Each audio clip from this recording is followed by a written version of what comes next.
ഇന്നലെ എന്റെ കൂട്ടുകാരിയുമായി video call ചെയ്യുകയായിരുന്നു. ഒരു വർഷത്തിന് ശേഷമാണ് വീഡിയോയിലായാലും ഞങ്ങൾ കാണുന്നത്. അവൾക്കൊപ്പം പേരക്കുട്ടിയും ഉണ്ടായിരുന്നു. ഓമനത്തമുള്ള ഒരു 2 വയസ്സുകാരി. ഇവളാണ് എന്റെ ലോകം. നേരം വെളുക്കുമ്പോ മുതൽ ഉറക്കം വരെ ഞാൻ വേണം. ഇവളോടൊപ്പമാണ് എന്റെ ഊണും ഉറക്കവും. കൂട്ടുകാരി വാതോരാതെ പറഞ്ഞുകൊണ്ടിരുന്നു. അപ്പോ നിന്റെ ഹസ്ബൻഡോ? ഞാൻ ചോദിച്ചു.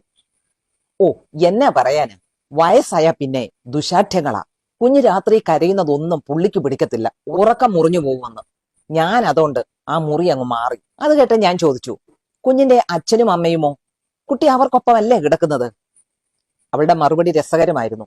അവര് ജോലി ചെയ്ത് തളർന്നു വരുന്നതല്ലേ, ഉറക്കം കിടണ്ടല്ലോ. ഇവൾക്കാണെങ്കിൽ ഞാൻ മതി. എനിക്ക് ആ മറുപടി കേട്ടപ്പോ സങ്കടം തോന്നി. കഷ്ടം. ആ വീട്ടിലപ്പോൾ അവഗണിക്കപ്പെട്ടത് ഗ്രഹനാഥൻ മാത്രം. നിന്റെ ഭർത്താവിന് എങ്ങനെയുണ്ട് ആരോഗ്യം? സുഖമായിരിക്കുന്നോ? ഞാൻ വിശേഷം തിരക്കി. ആളുഷാറാ, കുഴപ്പമൊന്നുമില്ല. അങ്ങനെ സംസാരിച്ചുകൊണ്ടിരിക്കുമ്പോൾ അവൾക്ക് പിന്നിലൂടെ മുറിയിലേക്ക് വന്ന അദ്ദേഹം വീഡിയോയിൽ പ്രത്യക്ഷപ്പെട്ടു. അദ്ദേഹം എന്നോടൊരു ഹായ് പറഞ്ഞു. സുഖമാണോ ജോളി? ഭർത്താവിനെ എന്റെ അന്വേഷണം അറിയിക്കണം എന്ന് പറഞ്ഞ് അപ്രത്യക്ഷനായി. പണ്ട് ഞാൻ കണ്ട ആളെ ആയിരുന്നില്ല അത്. കഷണ്ടി തലയും ലേശം മുന്നോട്ട് കൂനിയ ശരീരവും. പണ്ട് എല്ലാവരും പാവങ്ങളുടെ പ്രേംനസീർ എന്ന് വിളിച്ച ആളാണതെന്ന് തെല്ലി വിഷമത്തോടെ ഞാൻ ഓർത്തു.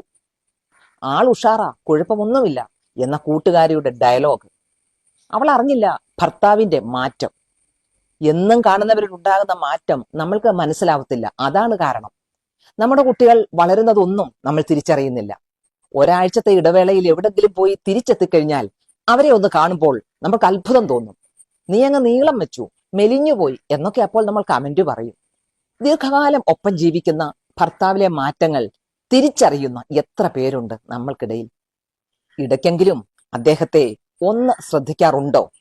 പണ്ടത്തെ ആ ചുള്ളൻ, കഷണ്ടിക്കാരനായതും കുടവയർ വെച്ചതും നടക്കുമ്പോൾ കാലിടറുന്നതും കണ്ടില്ലെന്നുണ്ടോ? ശബ്ദം ഇടയ്ക്കിടെ ഇടറുന്നതും കേൾവി കുറഞ്ഞതും ഓർമ്മ മങ്ങുന്നതുമൊക്കെ തിരിച്ചറിയുന്നില്ലെന്നുണ്ടോ? അത് നമ്മളല്ലെങ്കിൽ പിന്നെ ആരാണ് ശ്രദ്ധിക്കാൻ? ഇണയെന്നും തുണയെന്നും ഒക്കെ പറയുമ്പോൾ ഇതൊക്കെ കൂടെയാണ്.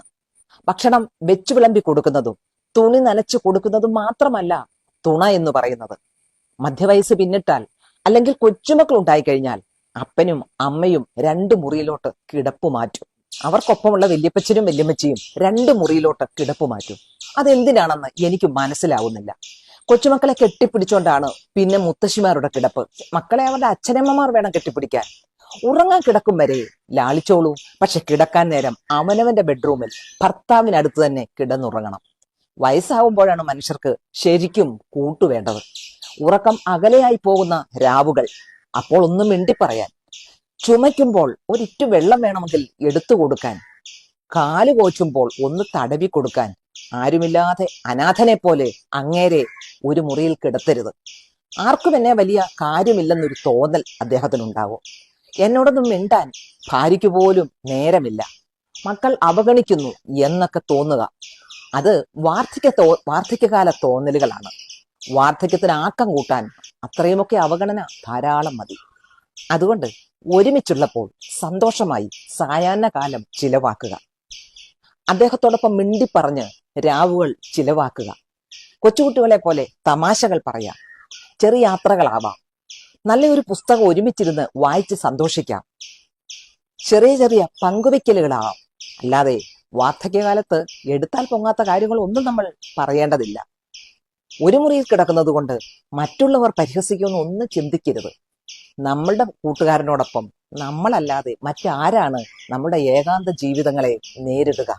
മക്കളൊക്കെ ഒരു വഴിക്ക് പോയാൽ, അവർക്കൊക്കെ സ്വന്തമായ ജീവിതമായി കഴിഞ്ഞാൽ, 2 പേരും മാത്രമുള്ള സായാഹ്ന കാലത്ത്, അല്ലെങ്കിൽ എല്ലാവരും ഉണ്ടെന്ന് വരികിലും ഒറ്റപ്പെട്ടു പോകുന്ന വാർദ്ധക്യകാലത്ത് മിണ്ടിപ്പറയാനും തമാശകൾ പങ്കിടാനും ഒക്കെ ഒരാൾ അടുത്തുള്ളപ്പോൾ അതിന്റെ വില നമ്മൾ മനസ്സിലാക്കണം. കൈമോശം വന്നതിന് ശേഷം കരഞ്ഞിട്ടോ ഓർത്ത് വിലപിച്ചിട്ടോ ഒരു കാര്യവുമില്ലെന്നേ. അതിനു മുമ്പ് ആഹ്ലാദത്തോടെ ജീവിക്കുക, ഉല്ലാസത്തോടെ ജീവിക്കുക, എല്ലാറ്റിനും ഈശ്വരന് നന്ദി പറയുക. Thank you for watching my video. വീണ്ടും കാണാം.